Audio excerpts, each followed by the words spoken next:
विलेपार्ले केळवणी मंडळाच्या वतीनं विविध विकास कामांचं उद्घाटन जे आहे ते आज मुख्यमंत्री देवेंद्र फडणवीस यांच्या हस्ते शिरपूर येथे होत आहे। या एकूणच जी काही विकास कामं या ठिकाणी होत आहेत, तपनभाई पटेल मेमोरियल हॉस्पिटलचं देखील उद्घाटन या ठिकाणी होणार आहे आणि एकूणच या संपूर्ण जी काही विकास कामं आहेत त्या संदर्भात चर्चा करण्यासाठी आपल्यासोबत आहेत या मंडळाचे अध्यक्ष अमरीशभाई पटेल। सर नमस्कार, माय महानगरमध्ये आपलं स्वागत। आज जी काही विविध विकास कामांचे उद्घाटन होत आहेत, नेमकी कोणती या ठिकाणी विकास कामं होणार आहेत आणि ज्या माध्यमातून रोजगाराच्या संधी असतील किंवा आरोग्य सुविधा असतील त्या निर्माण या ठिकाणी होतील? एक माझ्या स्वतःचा कन्सेप्ट आहे आणि त्या कन्सेप्टच्या आधारे ग्रामीण भागाचा जर विकास करायचे असेल तर 6 चिन्हे होणार आहे। पहिलं आहे त्याची शेतकऱ्यांच्या जमीनमध्ये पाणी यायला पाहिजे, त्यासाठी आम्ही 375 बंधारे बनवलेले आणि 1,00,000 एकरपेक्षा जास्त जिथे 1000 फूट होता, जिथे पाणीच नव्हतं तिथे आज 200 फूट ॲव्हरेज आणि 20 फूट कमीत कमी नीचेपर्यंत पाणी आपण आणलेलं आहे। आणि दुसरं माझ्या मनामध्ये आहे की त्या एरियातले लोकांच्या गरीब माणसाला मुंबई पुणे जाऊ शकत नाही आणि त्यामुळे इथे एज्युकेशनची सगळी दालन व्हायला पाहिजे आणि ते टॉप क्लास असायला पाहिजे। त्या हिशोबाने आम्ही इथे शहरामध्ये आणि ग्रामीण भागामध्ये बी आम्ही संस्थेने काम केलेलं आहे आणि आज 74,000 सिटीमध्ये 44,000 मुलांना आम्ही इथे शिकवतो आहे आणि टॉप क्लास एज्युकेशन त्यांना मिळतं आहे।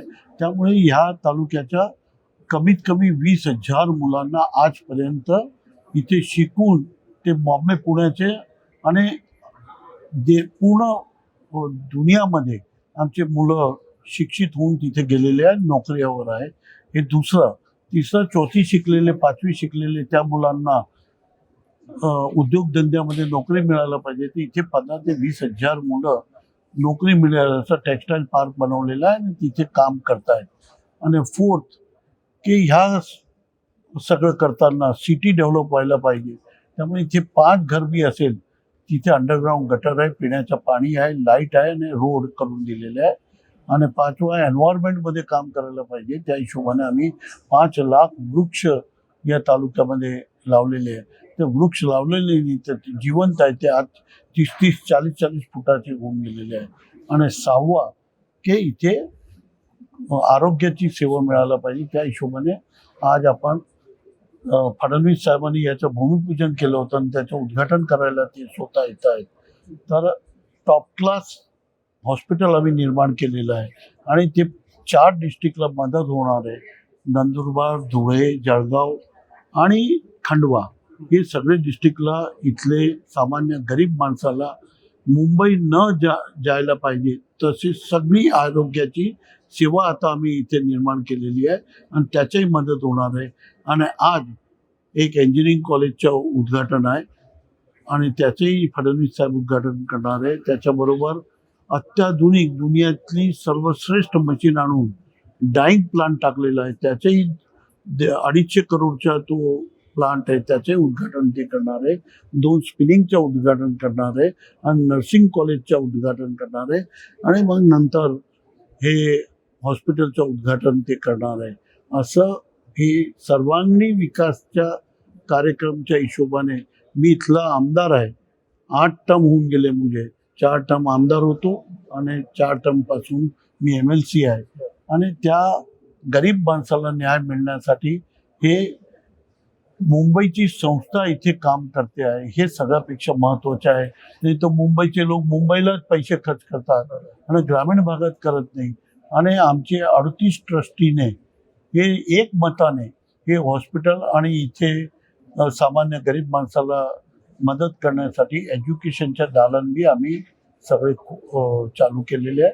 हे सगळे ट्रस्टीने मिळून केलेलं आहे आणि सगळ्यापेक्षा महत्त्वाचं श्री विलेपार्ले केळवणी मंडळ हे तर मुंबईला तर करतंच आहे, बँगलोरला करतं आहे, हैदराबादला आहे, न्यू बॉम्बेला आहे, धुळ्याला आहे, शिरपूरला आहे, इंदोरला आहे आणि चंडीगडला आहे आणि या वर्षापासून आपण अहमदाबादलाही चालू करतो आहे आणि दुसरे 4 जागा बाकी आहे। तर ते नागपूरला CM साहेबांनी आम्हाला जमीन दिलेली आहे सिटीमध्ये, एक पटनायक साहेबांनी आम्हाला आपले काय नाव आहे ते तिथे आम्ही काय नाव आहे ते भुवनेश्वरला 40 एकर दिलेली आहे, तिथे करतोय. नोएडामध्ये योगीजीने दिलेली आहे आणि रायपूरमध्ये 40 एकर दिलेली आहे. ही चौघांच्या आता आम्ही 3-4-5 वर्षामध्ये सगळीकडे आम्ही श्री विलेपार्ला केळवे मंडळचे आपण कॉलेजेस आणि हे सगळं तयार करणार आहे आणि सामान्य माणसाला मदत मिळायला पाहिजे असं एज्युकेशन आम्ही देणार आहे. एम्प्लॉयबिलिटीचं एज्युकेशन देणार आहे आणि आम्ही देतो आहे, आणखी देणार आहे. इतकं मी यावेळी सांगेन. आम्ही जसं पाहिलं की शिरपूर पॅटर्न आपल्यामुळे शिरपूर पॅटर्न निश्चितपणे संपूर्ण महाराष्ट्रामध्ये चर्चेत आला. अनेक विकास कामं आपण या ठिकाणी या भागामध्ये केली. आपण जसं म्हणालात की वेगवेगळ्या भागामध्ये आपण अनेक संस्था सुरू करत आहोत. मग त्याच्यामध्ये रोजगाराभिमुख असेल किंवा आरोग्य सुविधा देण्याच्या दृष्टिकोनातून किंवा शैक्षणिक संस्था असेल. पण शिरपूर सारख्या ठिकाणी म्हणजे हा तालुक्याच्या ठिकाणी तुम्ही इतकी छान अशी विकास कामं जी होत आहेत, तर काय नेमका उद्देश तुमच्या डोळ्यासमोर होता की तालुक्याच्या ठिकाणी अशा प्रकारची मोठी जी सुविधा निर्माण करायला, मग ते आरोग्याच्या असतील, इंजिनिअरिंग कॉलेज असेल, म्हणजे शिरपूरमध्ये काही नाही असं म्हणायला सुद्धा काही प्रश्नचिन्ह कोणाच्या समोर निर्माण होणार नाही. तर काय उद्देश ठेवून आपण ह्या सगळ्या गोष्टींचा उद्देश एकच आहे की महाराष्ट्राला हे दाखवायचे आहे की ग्रामीण भागाचा विकास कसा होऊ शकतो आणि त्या हिशोबाने सगळं आम्ही करतो आहे आणि हे उदाहरण आहे महाराष्ट्राला. तर महाराष्ट्राचे बाकी जागावर ज्या प्रकारे आमचा तालुका आहे त्या प्रकारे त्यांनी डेव्हलप करायला पाहिजे अशी मनातून एक उदाहरण तयार करून आणि आमच्या लोकांना जे ते मला लोकांनी निवडून दिलं इतक्या वर्षापासून त्यांना न्याय द्यायला पाहिजे, त्यासाठी सगळं करतो. हे जे रुग्णालयाची मुहूर्तमेढ होत आहेत आज, हे जे काही रुग्णालय सुरू होते त्याच्यामागे काही संकल्पना होती काय असं की इथे अत्याधुनिक असं रुग्णालय सुरू करणं आपला एक मानस होता? माझे वडील आता नाही राहिले, पण त्यांची मनातली एक इच्छा होती की एक छोटासा हॉस्पिटल असायला पाहिजे, त्या हिशोबाने करायला पाहिजे. मी त्याच्यापेक्षा 10 पट मोठा हॉस्पिटल 1200 बेडेड हॉस्पिटल तयार करतोय.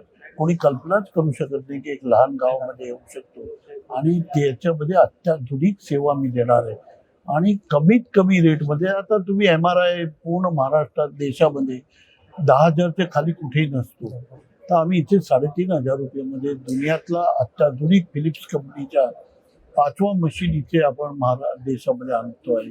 त्याच्यामधला हा मशीन आम्ही इथे आणतो. असे प्रकारचे सगळी सुविधा आपण निर्माण करणार आहोत. तर शासकीय योजना देखील म्हणजे आरोग्य ज्या काही योजना आहेत त्यांचा देखील लाभ आपल्या या हॉस्पिटलमध्ये मिळेल? 99% त्याच्यावरच आमचं थ्रस्ट आहे. त्यांनाच मदत करायची आहे आणि त्या योजना इथे लागू करायची आहे आणि त्याची परमिशन आम्हाला मिळून गेलेली आहे. रोजगार निर्मितीच्या दृष्टिकोनातून आपण काय या ठिकाणी आता इथे 3,000 मुलींना नोकऱ्या मिळणार नाही. त्याच्यामध्ये 60-70% 80% इथलेच लोक आहेत. तुम्हाला नवाई वाटेल, आदिवासी समाजाची सगळी मुली जे बाहेर होत्या नर्सिंगमध्ये ते 80% इथे आलेले आहेत. टेक्स्टाईल पार्कच्या माध्यमातून देखील आपण मोठ्या प्रमाणावर या ठिकाणी उद्योग पण येत आहेत. तालुक्याच्या आर्थिक दृष्टिकोनातून देखील महत्त्वाचा रोल जो आहे त्यांचा राहणार आहे. तर त्या माध्यमातून कसं स्थानिकांना रोजगार या ठिकाणी उपलब्ध करून दिला आहे? इथे आम्ही ऑलरेडी पहिले आम्ही टेक्स्टाईल पार्क बनवलेला आहे ना, तिथे कमीत कमी 15,000 मुलं इथे काम करतात. ते 99% मुलं हे तालुक्याचेच आहे. आदिवासी मुलं जास्त आहेत त्याच्यामध्ये. आणि आता जे आपण निर्माण करणार आहे तिथे 1,000 मुलं नवीन आता लागणार आहे. ते मी 90-80% हे इथलेच मुलं काम करणार आहे आणि आता इथे हॉस्पिटलमध्ये कमीत कमी 3,000 लोक लागणार आहेत. ते 60-70% लोक इथलेच राहणार आहे. तुम्ही आता सर्व विकास कामं केली म्हणजे आरोग्य सुविधा इथे आणल्या, नर्सिंग कॉलेजेस आले, टेक्स्टाईल आले, रोजगार आले, सर्व.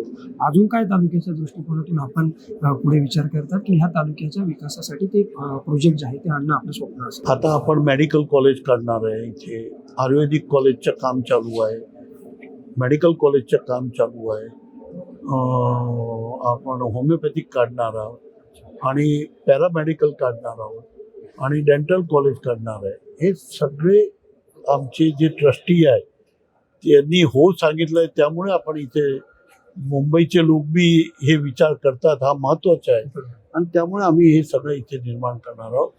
त्याच्यामध्ये इथले मुलांना जास्तीत जास्त फायदा जे मुंबई पुणे जावं लागतं ते जावं लागणार नाही. आपण बघितलं की शिरपूर सारख्या या तालुक्या ठिकाणी ह्या मतदारसंघामध्ये अनेक विकास कामं या ठिकाणी होत आहेत. रोजगार असेल, शिक्षण असेल आणि आरोग्यदायी सुविधा म्हणजे एका मोठ्या शहरामध्ये मिळणाऱ्या अशा सुविधा ज्या आहेत त्या या ठिकाणी आमदार अमरीशभाई पटेल यांच्या माध्यमातून या ठिकाणी उपलब्ध करून देण्यात आलेल्या आहेत आणि या माध्यमातून या येथील स्थानिकांना देखील रोजगाराच्या संधी या माध्यमातून उपलब्ध केल्या जात आहेत. मनीष कटारिया, माय महानगर, शिरपूर.